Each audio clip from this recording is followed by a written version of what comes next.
Buenos días o buenas tardes, queridos amigos y miembros del Regnum Christi.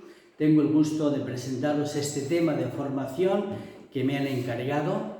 Soy el padre José Félix Medina, soy asistente o auxiliar del padre Manuel Aromir en esta querida sección de adultos del Regnum Christi en Barcelona.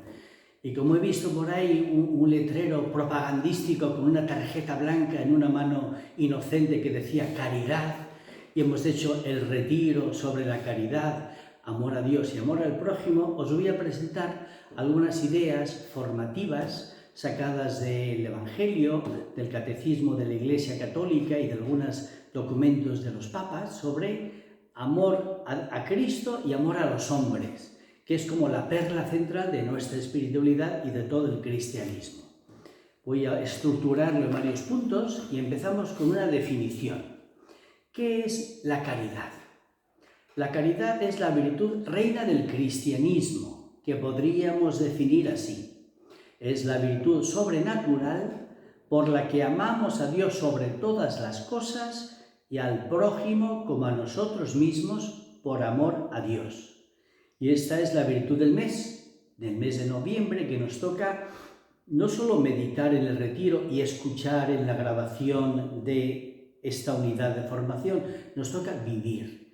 Y fijaos que estamos en el mes de Cristo Rey, el que ha dado su vida por nosotros, en el mes de los difuntos, que también piden que oremos por ellos con amor.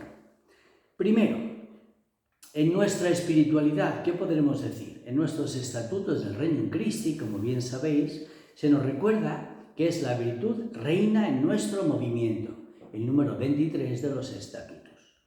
Hemos de dejarnos penetrar por el amor de Cristo, nos dice el número 13, porque es el modelo y ejemplo de nuestra vida. Nos dicen que hemos de practicar una caridad universal y generosa a todo el mundo, ricos y pobres, blancos y amarillos, amigos y enemigos. Y generosa, que es dar de nosotros mismos, nuestro tiempo, nuestras cualidades, nuestras facultades, al prójimo por amor a Dios. Y se nos dice también que ha de ser para cada uno de nosotros un compromiso personal. Como veis, no solo un sentimiento, un deseo bueno, o como decía aquella persona, que hagan la caridad conmigo. No, yo soy y tengo un compromiso de practicar y vivir una caridad evangélica. ¿Qué nos dice el Catecismo en el número 1856? Se nos señala la importancia vital de la caridad para la vida cristiana.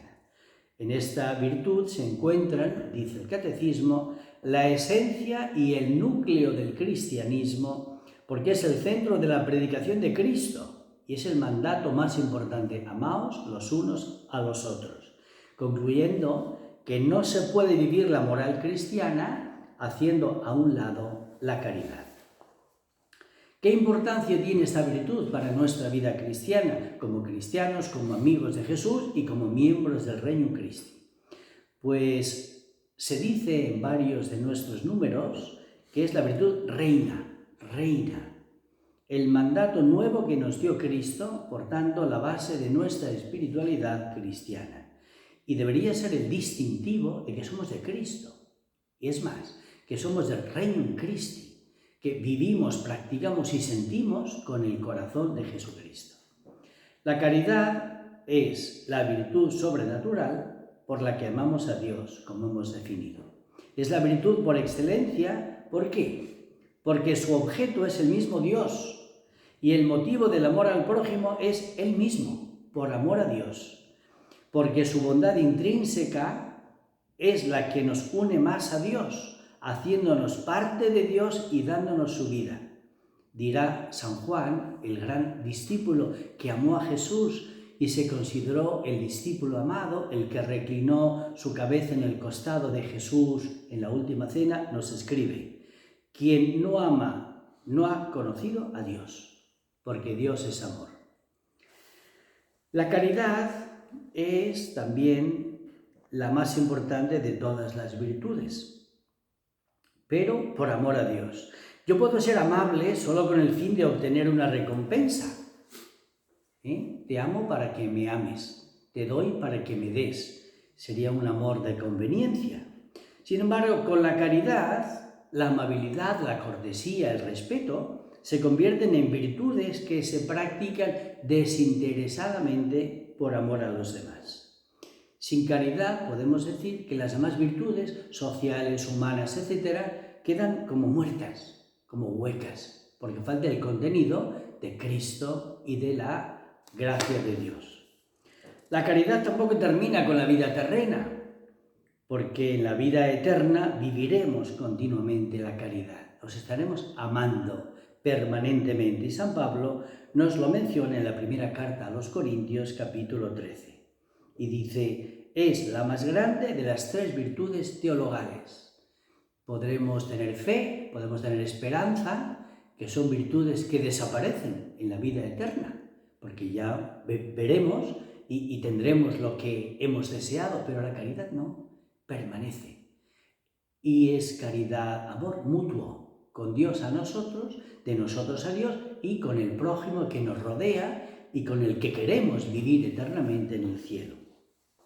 Al hablar de la caridad hay que hablar de amor.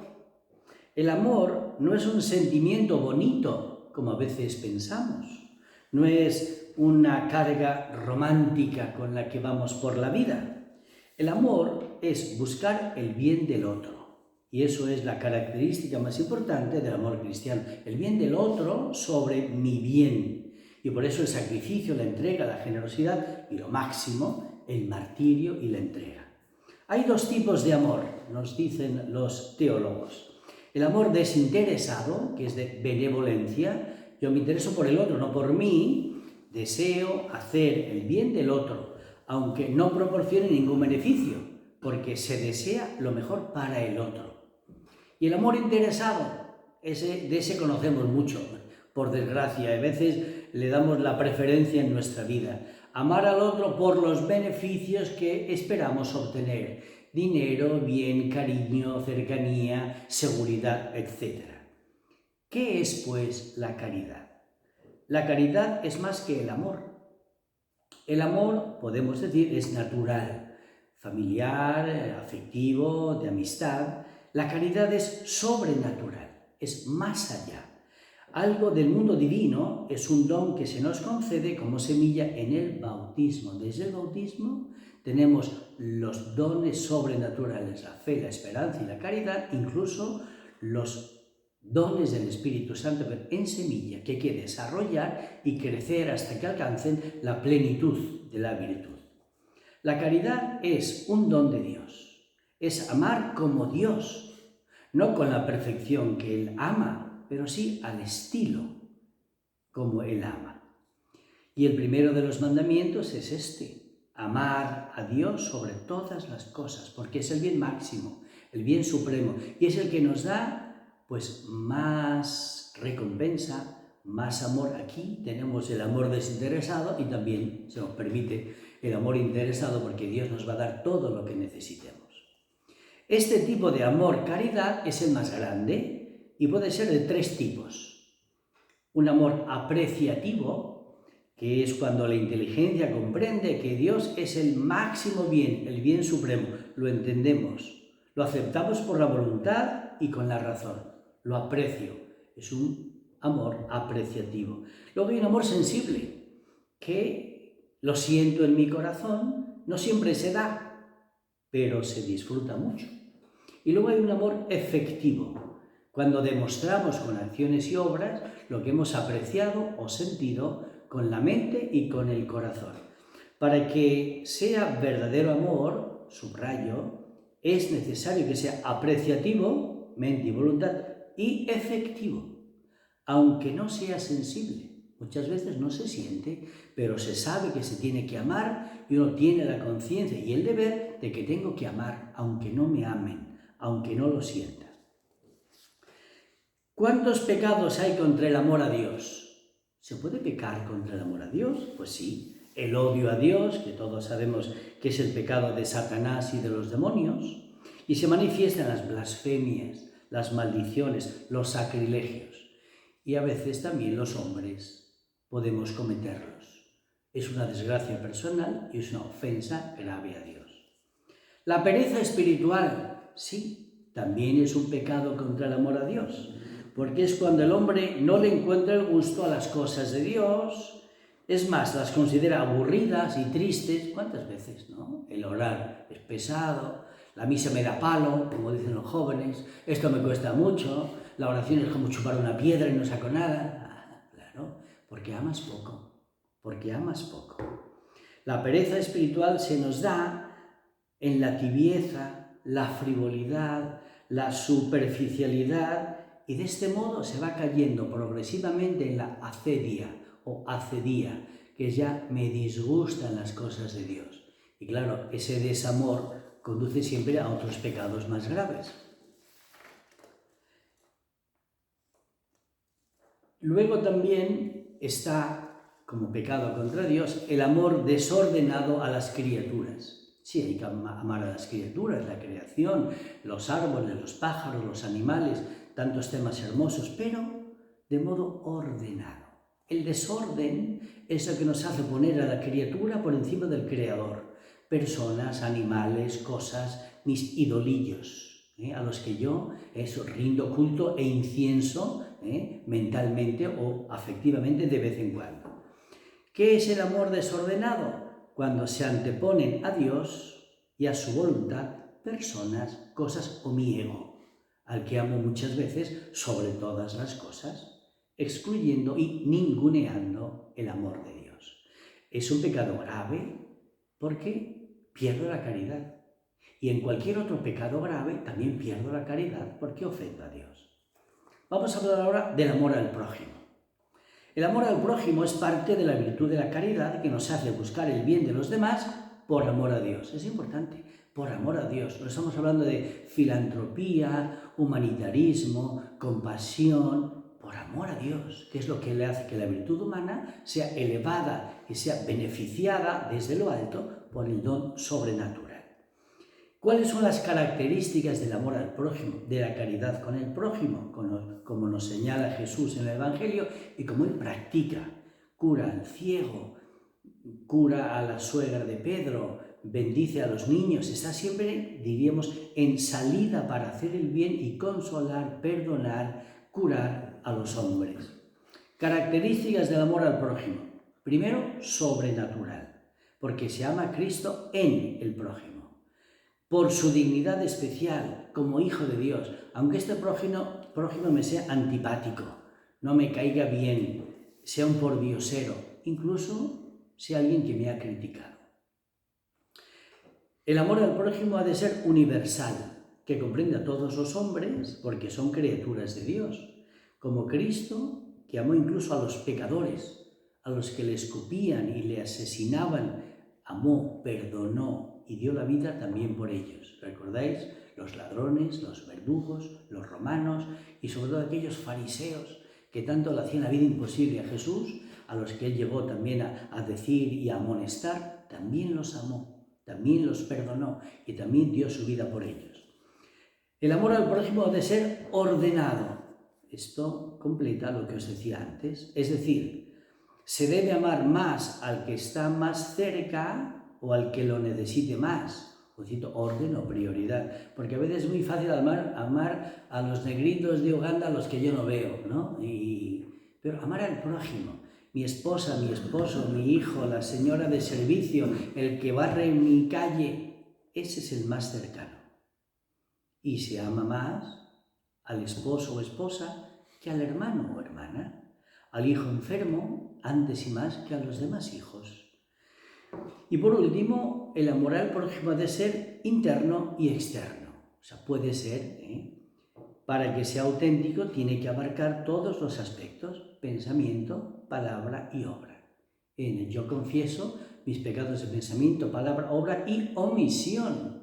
Hay muchas veces que se peca por omisión, dejando de amar a Dios y al prójimo como merecen, como se debe, como yo siento en conciencia que tengo que hacer. Pasamos a otro punto. ¿Y las obras de misericordia qué son? ¿Qué relación tienen con nuestro tema? Pues muchísimo, porque la caridad, si no es concreta, demostrada con obras, de nada sirve. Sería una falsedad. ¿Recordáis los hipócritas, fariseos, que mucho hacer y mucho de presentar y mucho aparentar, pero a la hora de la hora no eran capaces de reconocer en su prójimo, en los gentiles, por ejemplo, el amor de Dios? Dice el apóstol Santiago que la fe sin obras es muerta. Fijaros, qué frase más fuerte, es muerta. Y lo muerto no se revive, a no ser por un milagro de la gracia. Esta caridad concreta puede ser interna, caridad interna con la voluntad que nos lleva a colaborar con los demás de muchas maneras. Con los pobres, Altius, la parroquia, una ONG, con Frater, con una visita a un hospital, con ir a curar o atender a una persona enferma. Es una obra que empieza siendo interna, porque yo la hago con el corazón, y termina siendo externa, de palabra, de obra. Por ejemplo, la benedicencia es una obra de caridad interna y externa. Hablar bien. Fijaros, esta es una palabra que la Universidad Francisco de Vitoria, me consta, ha presentado a la Real Academia para que se admita. Es que si tú vas al diccionario y no sale la palabra benedicencia. Maledicencia sí, sale mucho y se usa mucho, pero benedicencia, yo estaba por sugerir otra, pero en fin, ya es demasiado rizar el rizo, la benepensancia. ¿Cuánto nos hace falta la benepensancia? Porque claro, he pensado mal, oye, pero ¿has intentado pensar bien? Es que eso no me sale. Claro, te tiene que entrar primero, tiene que entrar la buena imagen de mi hermano, en quien yo veo a Cristo, para pensar bien de él y hablar bien de él. A mí me ha pasado alguna vez, ¿no? Dice, padre, usted es muy ingenuo, porque siempre habla bien. Oye, eso es ser cristiano, ¿no? Pero no ha visto que ha hecho. Sí, no es que no lo veo, pero sé dispensar y sé rezar por él más que criticar o pensar mal. ¿Por qué? Porque solo Dios sabe lo que hay en el corazón de la gente. Solo Dios sabe si está haciendo el mal o es un ignorante o se está equivocando o es un fallo.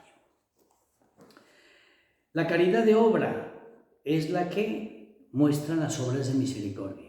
7 espirituales, que las dejo para que lo repaséis en vuestras lecciones de catecismo, y 7 materiales. Pero entre las obras de misericordia os voy a señalar 3 que son muy necesarias en nuestra familia, en nuestro apostolado y en nuestro trabajo. La corrección fraterna. Corregir al que yerra, dice la obra de misericordia. Corregir, pero con mano izquierda, con amor. Nos obliga a apartar al otro de lo ilícito o perjudicial. Fíjate, es una obligación moral. Siempre haciéndolo en privado para no poner en peligro la fama del otro. Yo no voy a la televisión y a la radio a corregir fraternalmente a todo el que me ha hecho la Pascua. En privado. Lo dice Jesús en el Evangelio. El no hacerlo por cobardía, por falso respeto humano, sería una ofensa grave, una omisión grave, pero siempre hay que tomar en cuenta la gravedad de la falta y la posibilidad de apartar al prójimo de su pecado. Otra obra de misericordia, el apostolado. El apostolado es una obra de caridad, de misericordia, porque cualquier bautizado debe de promover la vida cristiana y extender el reino de Dios, llevando el Evangelio a los demás. Si no evangelizo, si no hago apostolado, es un pecado de omisión con el prójimo, que están en la ignorancia, están perdidos, están ciegos, están en un problema, y yo puedo y debo darles una mano en la medida de mi tiempo, de mi posibilidad, de mi formación. Si yo amo a Dios, es lógico querer que los demás lo hagan también. El apostolado se desarrolla según las circunstancias de cada quien. Puede ser que en algunos casos el cambiar los pañales de un hijo sea una forma de apostolado, o el escribir, o el predicar, o dar un ejemplo, o dar una charla, o hablar en mi grupo de matrimonios, bien de Cristo, de la Iglesia.